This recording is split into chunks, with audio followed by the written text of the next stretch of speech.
Je voudrais avant tout saluer la présence massive des populations à cette activité que nous organisons aujourd'hui. Une activité centrée d'abord sur une remise de dons alimentaires et une consultation médicale au profit de toutes les populations. Je dois préciser que cette activité s'inscrit dans le cadre des efforts que les armées déploient pour accompagner concrètement et efficacement le retour des populations. Comme l'a mentionné tout à l'heure monsieur le sous-préfet,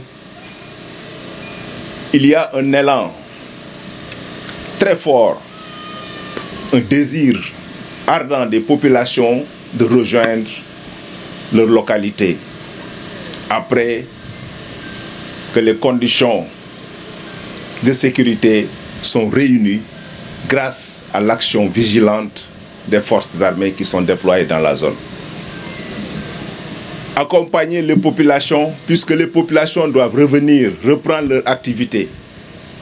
Et nous savons tous, vous, braves populations, que la solution, ce n'est pas de vous apporter chaque année des dons. La solution, c'est de créer les conditions de sécuriser pour que vous puissiez reprendre convenablement vos activités et en brave population, travailler à gagner décemment et honnêtement votre vie. C'est ça l'objectif. Et nous sommes prêts. Nous savons qu'aujourd'hui, le retour est toujours difficile. Puisque quand vous abandonnez votre village pendant 10, 15 ou 20 ans, bien entendu, il y a des problèmes liés à l'occupation de l'espace. Il y a des problèmes qui sont liés au foncier.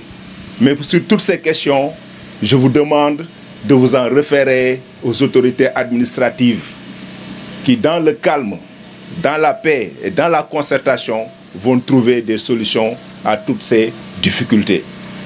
Je vous encourage et je vous réaffirme la disponibilité des unités qui sont déployées à vos côtés d'être encore là pour vous accompagner. L'objectif, bien entendu, ultime, est que dans quelques mois, je ne parle pas seulement de l'arrondissement de Niaguis, mais sur l'ensemble de la région naturelle de la Casamance, que ce retour des populations, qui est aussi très fort aujourd'hui dans le Nord Sindian, soit accompagné. L'État prendra les dispositions utiles pour accompagner les populations. Il y aura des mesures fortes pour accompagner ces populations, pas seulement dans le domaine de l'accès et du désenclavement pour certaines populations, mais aussi dans le domaine des infrastructures de base, comme la réouverture des écoles et des structures sanitaires. En tout cas, pour toutes ces raisons, j'ai tenu à venir personnellement marquer cet élan de solidarité et surtout prendre date avec vous pour que ensemble, le mouvement que nous avons commencé pour matérialiser fortement et définitivement le retour des populations dans cette partie de notre pays soit vraiment effectif.